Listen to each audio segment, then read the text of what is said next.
Shalom saudara yang dikasihi Tuhan Yesus Kristus. Setelah air bah surut dan kehidupan baru dimulai, Allah tidak hanya memulihkan bumi, tetapi juga mengikat perjanjian dengan Nuh dan seluruh makhluk hidup. Perjanjian ini menandai bahwa Allah bukan hanya menghukum, tetapi juga membangun kembali dengan kasih karunia yang kekal. Dan tanda perjanjian itu adalah pelangi. Allah berfirman, "Busurku kutaruh di awan, supaya itu menjadi tanda perjanjian antara aku dan bumi." Kejadian 9 ayat 13. Busur di langit menjadi lambang kasih dan kesetiaan Allah. Saudara, Allah yang berinisiatif mengikat perjanjian. Kisah ini dimulai dengan tindakan Allah yang penuh anugerah. Dalam Kejadian pasal 9 ayat 1 dituliskan, "Lalu Allah memberkati Nuh dan anak-anaknya serta berfirman kepada mereka, beranak cuculah dan bertambah banyaklah serta penuhi bumi." Perhatikan bahwa Allah memulai dengan berkat, bukan dengan hukuman. Meskipun manusia masih memiliki kecenderungan dosa, Allah menegaskan kembali panggilannya atas manusia, yaitu panggilan untuk hidup, bertumbuh, dan menjadi berkat di bumi. Inilah bukti kasih karunia yang lebih besar daripada penghakiman. Kasih Allah selalu lebih dulu dari ketaatan manusia. Sama seperti perjanjian ini diberikan kepada Nuh tanpa syarat, demikian pula keselamatan di dalam Kristus adalah anugerah murni, bukan hasil perbuatan manusia. Rasul Yohanes menulis, "Kita mengasihi karena Allah lebih dahulu mengasihi kita." 1 Yohanes 4 ayat 19. Saudaraku, pelangi adalah simbol kasih dan damai Allah. Allah berfirman, "Busurku kutaruh di awan." Kejadian 9 ayat 13. Kata busur di sini dalam bahasa Ibrani chesed berarti busur perang. Artinya, pelangi melambangkan senjata yang ditaruh di atas, bukan lagi diarahkan ke bumi. Dengan kata lain, Allah menggantungkan busur perangnya. Ia menahan murkanya dan memilih jalan damai bagi manusia. Itulah makna terdalam dari pelangi.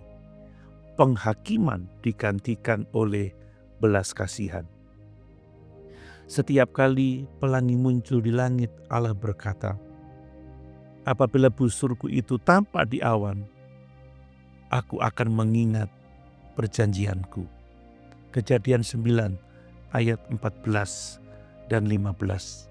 Artinya, pelangi bukan hanya untuk manusia melihat keindahan, tetapi juga tanda Allah sendiri untuk mengingat kasih dan janjinya. Saudaraku, perjanjian Allah ini menjangkau seluruh ciptaan.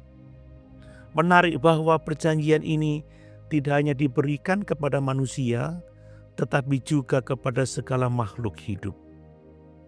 Di dalam Kejadian 9 ayat 9 sampai 10 dituliskan, "Sesungguhnya aku mengadakan perjanjianku dengan kamu dan dengan keturunanmu, dan dengan segala makhluk hidup yang bersama-sama dengan kamu." Ini menunjukkan bahwa kasih Allah mencakup seluruh ciptaan. Ia adalah Allah yang peduli, bukan hanya kepada manusia, tetapi juga kepada bumi dan segala isinya. Kasih Allah memulihkan seluruh tatanan alam semesta yang telah rusak oleh dosa. Dalam Kristus, hal ini digenapi sepenuhnya. Paulus menulis, "Sebab Allah berkenan mendamaikan segala sesuatu dengan dirinya, baik yang di bumi maupun yang di sorga, Kolose 1 ayat 20. Kristus adalah pelangi sejati yang menghubungkan langit dan bumi, Allah dan manusia.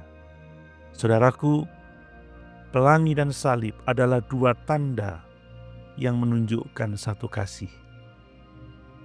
Jika pelangi adalah tanda kasih karunia setelah air bah, maka salib adalah tanda kasih karunia setelah kejatuhan dalam dosa. Pelangi muncul di langit setelah hujan berhenti. Salib berdiri tegak di Golgota setelah dosa disalibkan. Keduanya adalah tanda perjanjian, tetapi salib adalah tanda perjanjian yang sempurna dan kekal. Melalui darah Kristus, Allah membuat perjanjian baru yang tidak dapat digantikan. Penulis kitab Ibrani menulis, "Sebab inilah perjanjian yang kuadakan. Aku akan menaruh hukum-Ku dalam hati mereka dan menulisnya dalam batin mereka."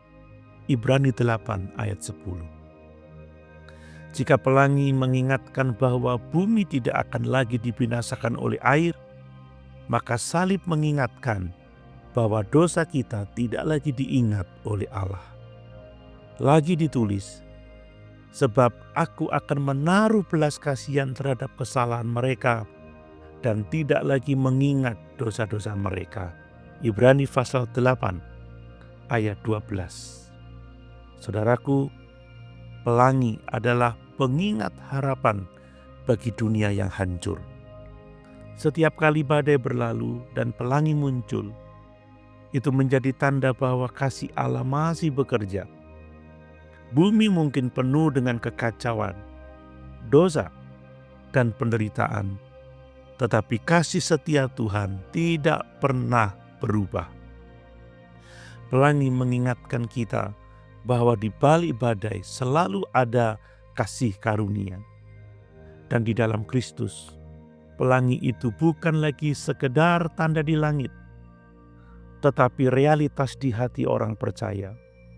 Kita hidup di bawah pelangi kasih Allah setiap hari, karena darah Kristus menjadi penutup atas murka Allah dan sumber pengharapan kita yang kekal. Saudaraku, pelangi adalah janji kasih Allah yang mengikat bumi dengan sorga. Ia menandakan bahwa Allah tidak lagi melawan manusia, tetapi berdamai dengannya. Dalam Kristus, janji itu digenapi secara sempurna. Salib adalah pelangi kekal, tanda perjanjian darah yang tidak akan pernah pudar. Setiap kali kita melihat pelangi, ingatlah bukan hanya keindahannya, tetapi kasih dan kesetiaan Allah yang tak tergoyahkan. Dan ketika kita memandang salib, kita melihat puncak dari janji itu. Begitu besar Allah mengasihi dunia ini, sehingga Ia memberikan anaknya yang tunggal. Mari kita berdoa. Tuhan Yesus Kristus, Engkaulah pelangi kasih Allah yang kekal. Terima kasih karena salib-Mu, murka Allah berhenti dan damai surgawi turun atas kami. Ketika badai hidup datang, tolong kami untuk selalu mengingat janji kasih-Mu yang tidak pernah gagal. Biarlah hidup kami menjadi pantulan warna kasih dan pengampunan-Mu bagi dunia yang gelap ini. Dalam nama Yesus, Tuhan perjanjian yang setia, kami berdoa.